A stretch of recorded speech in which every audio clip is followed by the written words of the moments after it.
errors. Firstly, he saw himself always imperfect. Secondly, he attributed to himself imaginary qualities.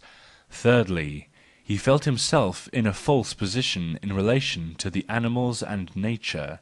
Fourthly, he always devised new tables of values and accepted them for a time as eternal and unconditional, so that at one time this and another time that human impulse or state stood first, and was ennobled in consequence.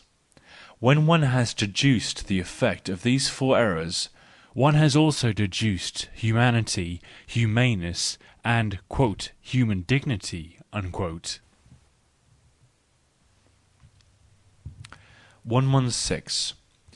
Herd instinct. Wherever we meet with a morality we find a valuation and order of rank of the human impulses and activities. These valuations and orders of rank are always the expression of the needs of a community or herd, that which is in the first place to its advantage, and in the second place and third place is also the authoritative standard for the worth of every individual. By morality the individual is taught to become a function of the herd, and to ascribe to himself value only as a function. As the conditions for the maintenance of one community have been very different from those of another community, there have been very different moralities, and in respect to the future essential transformations of herds and communities, states and societies, one can prophesy that there will still be very divergent moralities. Morality is the herd instinct of the individual.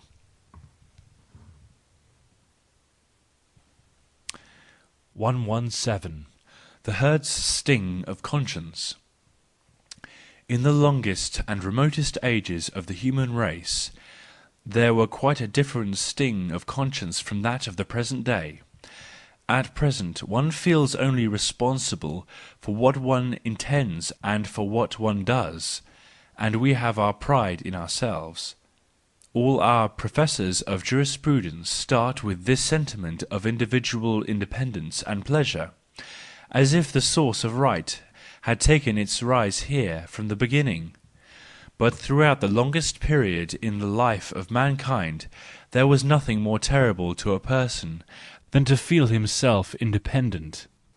To be alone, to feel independent, neither to obey nor to rule, to represent an individual, that was no pleasure to a person then, but a punishment.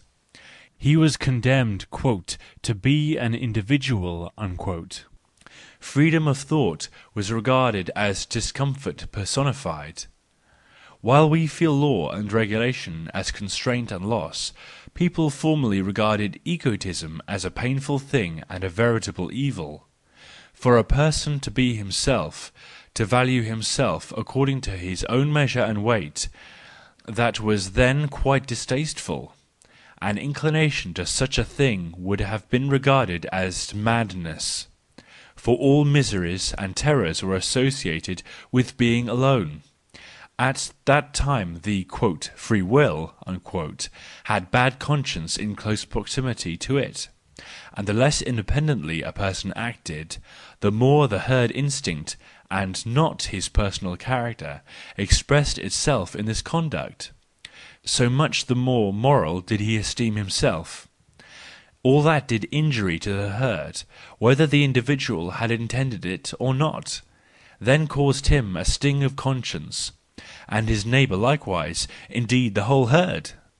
It is in this respect that we have most changed our mode of thinking. 118. Benevolence. Is it virtuous when a cell transforms itself into the function of a stronger cell? It must do so. And is it wicked when the stronger one assimilates the other? It must do so likewise. It is necessary, for it has to have abundant indemnity and seeks to regenerate itself. One has therefore to distinguish the instinct of appropriation and the instinct of submission in benevolence, accordingly as the stronger or the weaker feels benevolent. Gladness and covetousness are united in the stronger person, who wants to transform something into his function; gladness and desire to be coveted in the weaker person, who would like to become a function. The former case is essentially pity, a pleasant excitation of the instinct of appropriation at the sight of the weak. It is to be remembered, however, that "strong" and "weak" are relative conceptions. 119. No altruism. I see in many men an excessive impulse and delight in wanting to be a function.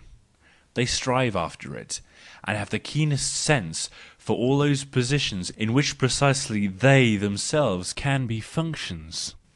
Among such persons are those women who transform themselves into just that function of a man that is but weakly developed in him, and then become his purse, or his politics, or his social intercourse. Such beings maintain themselves best when they insert themselves in an alien organism. If they do not succeed, they become vexed, irritated, and eat themselves up. 120. Health of the soul.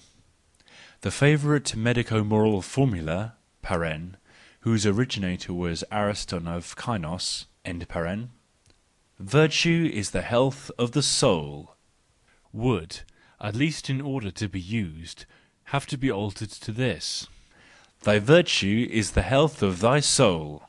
For there is no such thing as health in itself, and all attempts to define a thing in that way have lamentably failed. It is necessary to know thy aim, thy horizons, thy powers, thy impulses, thy errors, and especially the ideals and fantasies of thy soul, in order to determine what health implies even for thy body.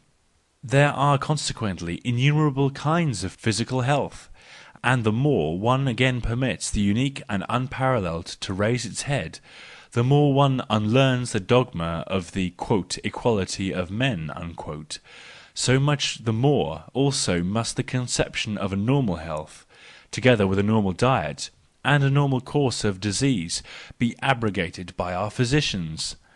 And then only would it be time to turn our thoughts to the health and disease of the soul, and make the special virtue of everyone consist in its health. But, to be sure, what appeared as health in one person might appear as contrary to the health in another. In the end, the great question might still remain open, whether we could do without sickness, even for the development of our virtue, and whether our thirst for knowledge and self-knowledge would not especially need the sickly soul as well as the sound one. In short, whether the mere will to health is not a prejudice, a cowardice, and perhaps an instance of the subtlest barbarism and unprogressiveness?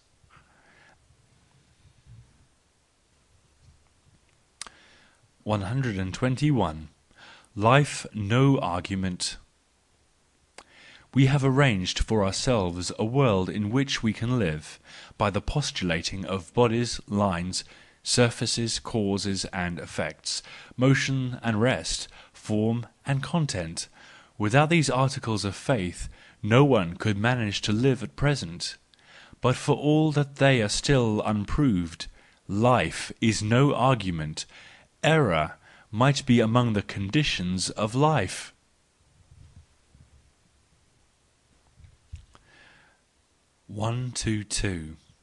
The element of moral scepticism in Christianity. Christianity also has made a great contribution to enlightenment, and has taught moral scepticism in a very impressive and effective manner, accusing and embittered, but with untiring patience and subtlety. It annihilated in every individual the belief in his virtues, it made the great virtuous ones, of whom antiquity had no lack, vanish for ever from the earth, those popular men, who,